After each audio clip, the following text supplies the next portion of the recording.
All right, guys, the leap of faith. Ooh, see it, Glenn? Hey, solid.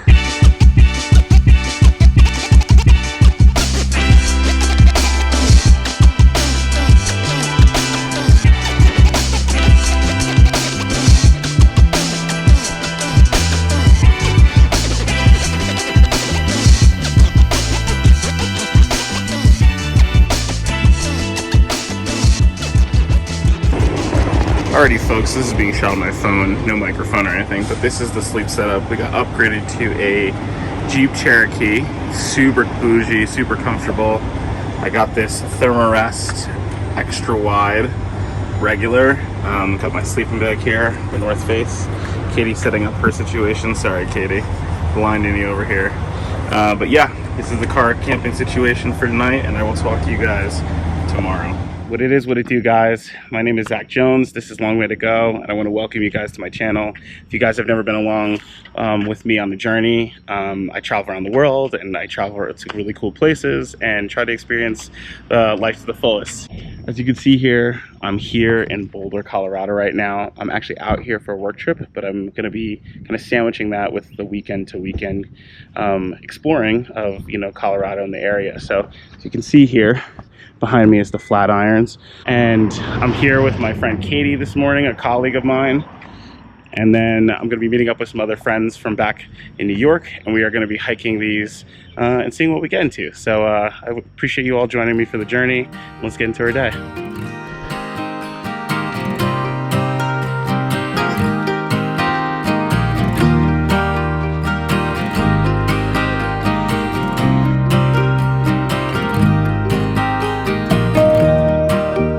All right, folks, we are sending it with the crew.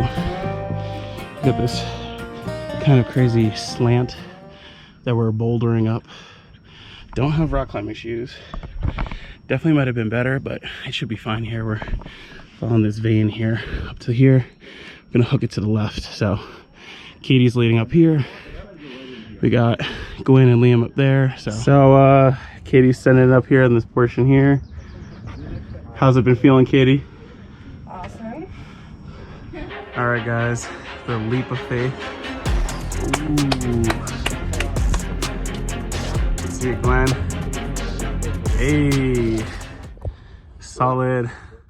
So after taking some time to reflect on this was actually a crazy climb that I definitely wouldn't have done if I hadn't had people who had already done this. I normally would have liked to use like rock climbing shoes or probably an approach shoe, but this Flatiron 2 that we were climbing was actually a 60-degree angle, and Katie and I were in Teva sandals and my regular everyday Salomon, so definitely out of our comfort zone. It was a multi-pitch climb, even though it was kind of a boulder situation. It was definitely out of my comfort zone, especially towards the top. I got really nervous, but I'm really glad we were able to push through. I hope these drone images kind of give you a better concept of scale of how far we climbed. This image actually doesn't have the whole Flatiron in it because I wasn't able to get the drone to fly back far enough. So really amazing climb, and I'm glad we did it. All right, folks, so we are here at the top of Flatiron number 2. Just balled out on this. Not really, it was a bit of a struggle, but it was a good struggle. Had some great guides, very patient with us. Again, this is Liam here. I probably introduced them. And then over here is Gwen, both from the Hudson Valley. Katie ended up having to ball out with bare feet because the sandals started slipping. So, but yeah, just a really amazing opportunity, challenging for us. It's our first day in, so really enjoying it, and just taking Colorado in.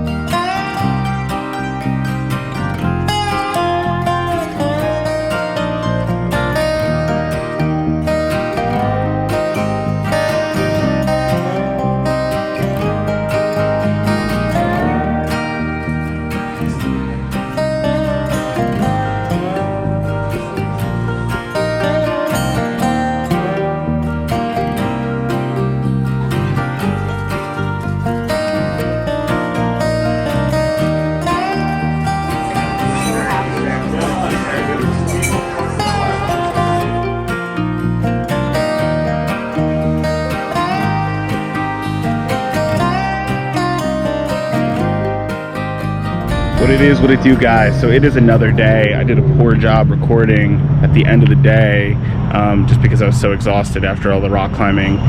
We basically wrapped up hanging out with my friend Liam and Gwen. So we ended up picking up one of my colleagues, Craig, who's with me now here at La Bamba, and I'm here with Kitty, of course, and we're gonna get something crazy in the shop. We picked up the new car, which is the CRV, which we have for the rest of the week to get around when we're in town by Estes Park by the conference, but we're gonna get into La Bamba and see if we get anything crazy.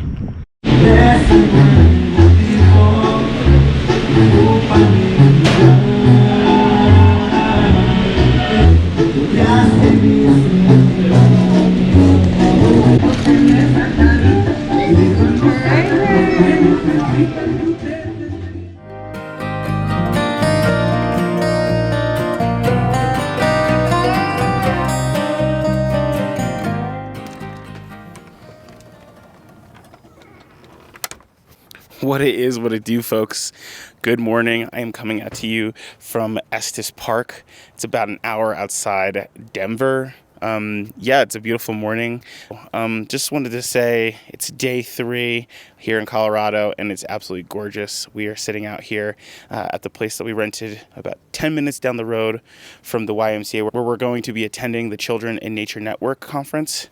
So today is actually the first day of the conference, but a lot of the classes were booked up before we even joined.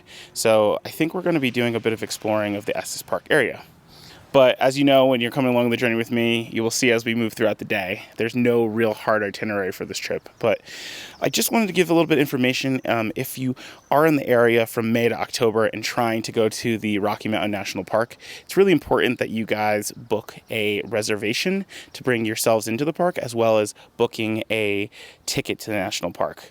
I know that the system was generally implemented, I think, starting around the beginning of COVID, and I think they've really enjoyed the system on helping crowd control. So there are some reservations for us open at the end of the day, and I think we may be going up to a couple of the lakes and doing a short hike. The Estes Park area is sitting roughly around 8,000 feet, so one of my colleagues that's with me is definitely feeling it. And as you can hear, Craig is snoring his ass off. Here he is. He came in yesterday, and we just headed right out here from Denver, so he didn't have as much time to acclimate. If you've never heard of altitude sickness or ever experienced it, the best way to describe it is you get a bit of a headache. You feel a bit sluggish or tired when performing activities outside or indoors like that are exerting. You tend to feel really short of breath. I guess the best way to describe it is like as if you went on a jog, and you're permanently kind of sitting at that state. So we may take a 1 to 2 mile hike. We'll see where that goes. But yeah, thank you. So we're chilling at the house, and I went to get my sunglasses out of the car, and this dude is just hanging out here right on the lawn. What a freaking unit. Jeez.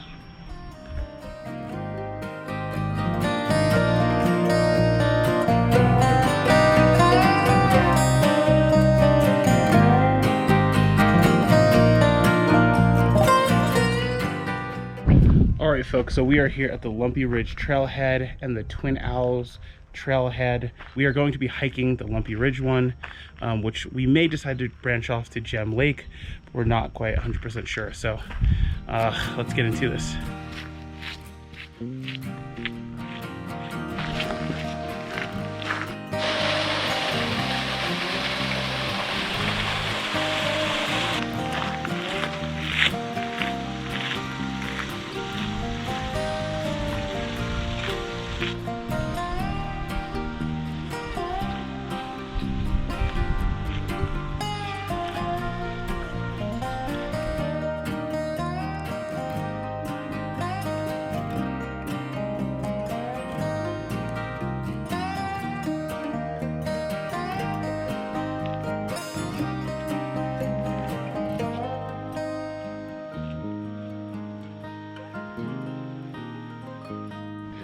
Alrighty folks, so we're about halfway through this hike at Lumpy Ridge.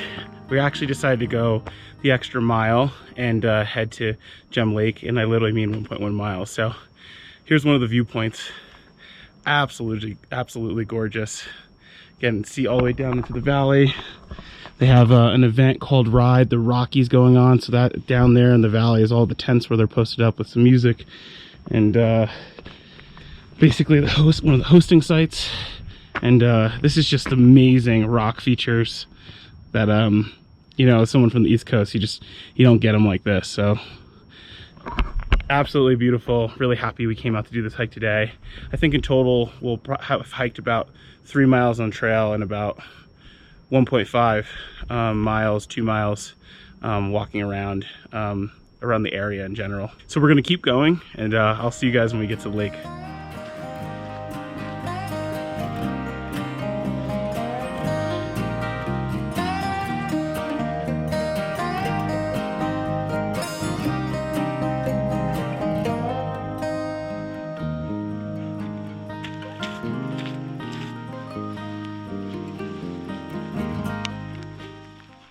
All right, folks, we have arrived at Gem Lake. So Lumpy Ridge was a really awesome hike. I'm glad that we ended up doing it and taking the extension up to Gem Lake. I would classify it as a moderate hike. There's a lot of stone stairs, so if stairs are difficult for you, I would definitely consider that before heading up. I forgot to record any outro for this video, but I'm going to wrap up by sharing some of the B-roll of our time at the Children in Nature Network Conference. It is a really dope conference because it's dedicated to making sure that kids have outdoor spaces to play in, whether this is in rural areas or urban areas. I learned a lot from the people that I met at the conference this past year. Really looking forward to attending the next one.